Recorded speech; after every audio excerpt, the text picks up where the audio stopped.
यह कहानी शुरू होती है सन 1528 से, जब मुगल बादशाह बाबर के सिपहसालार मीरबाकी ठीक उस जगह जहां हिंदू संगठन दावा करते रहे कि प्राचीन राम मंदिर है, मस्जिद का निर्माण करवाया जिसके 3 गुंबद थे। हिंदू पक्ष ने इसी में से एक मुख्य गुंबद के नीचे राम की मूर्ति होने का दावा किया था। उस समय इस आवाज को दबा दिया गया। सन 1853 में मस्जिद के पास पहली बार दंगे हुए। इस विवाद को देखते हुए सन 1859 अंग्रेजी प्रशासन ने इसे विवादित घोषित कर दिया और उसके चारों ओर एक बाड़ लगा दी गई, जहां मुसलमान विवादित जगह के अंदर और हिंदू बाहर चबूतरे पर पूजा करते थे। 30 दिसंबर 1949 के दिन उसी जगह में भगवान राम की मूर्तियां पाई गईं। एक और हिंदू कह रहे थे कि भगवान राम प्रकट हुए हैं, वहीं मुस्लिम समाज के लोग आरोप लगा रहे थे कि किसी ने रात में ये मूर्तियां वहां रख दी हैं। इसके बाद वर्ष 1950 में फैजाबाद सिविल कोर्ट में 2 पिटीशन दी गईं, जिनमें रामलला की पूजा करने और इन मूर्तियों को सुरक्षित रखने की इजाजत मांगी। इसकी सुनवाई के बीच सन 1959 में निर्मोही अखाड़ा ने भी एक पिटीशन दायर की। इसके बाद सन 1961 में मुसलमानों की ओर से सुन्नी वक्फ बोर्ड ने उस जगह पर कब्जे और मूर्तियां हटाने के लिए एक पिटीशन दायर की। कोर्ट में इसकी सुनवाई चलती रही। इसके बाद सन 1984 में राम मंदिर बनाने के लिए विश्व हिंदू परिषद ने एक कमेटी बनाई। इधर कोर्ट ने सन 1986 में यूसी पांडे की एक पिटीशन पर जज के.एम. पांडे ने 1 फरवरी 1986 में विवादित स्थल का ताला खोलकर हिंदुओं को पूजा करने की इजाजत दे दी। इसके लगभग 6 साल बाद 6 दिसंबर 1992 को वीएचपी शिवसेना के साथ मिलकर लाखों कार्यकर्ताओं ने अयोध्या में विवादित ढांचे को गिरा दिया।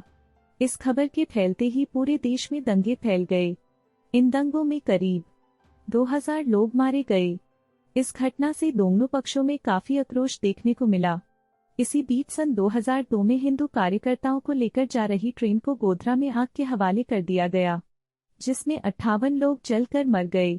इस खबर ने आग में घी का काम किया और पूरे गुजरात में दंगे फैल गए, जिनमें 2000 लोगों को जान से हाथ धोना पड़ा। इलाहाबाद हाई कोर्ट ने सन 2010 में विवादित स्थल को 3 हिस्सों में बांटने का फैसला दिया, जिसमें एक हिस्सा रामलला विराजमान, दूसरा हिस्सा निर्मोही अखाड़ा और तीसरा हिस्सा सुन्नी वक्फ बोर्ड को देने का फैसला सुनाया। सन 2011 में सुप्रीम कोर्ट ने इस फैसले पर रोक लगा दी। कोर्ट में लगातार सुनवाई चलती रही।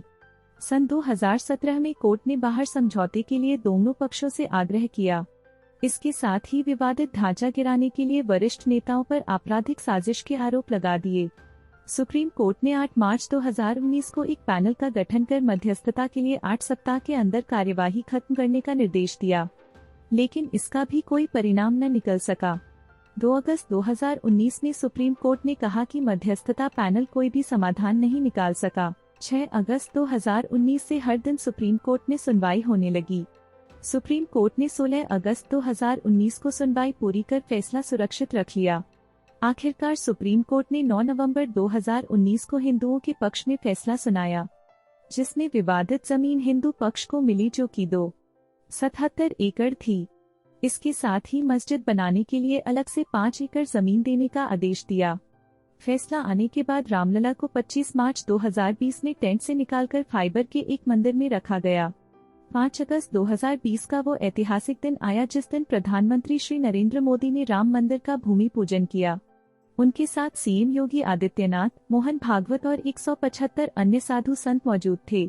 राम मंदिर में 5 गुंबद हैं, जो कि इस प्रकार हैं: शिखर, गर्भगृह, पुदु मंडप, नृत्य मंडप, रंग मंडप। राम मंदिर की ऊंचाई 161 फुट है। मंदिर 10 एकड़ में फैला हुआ है। मंदिर परिसर 57 एकड़ में फैला है। मंदिर की नींव में 2 लाख ईंटें लगी है, जिन पर श्री राम लिखा है।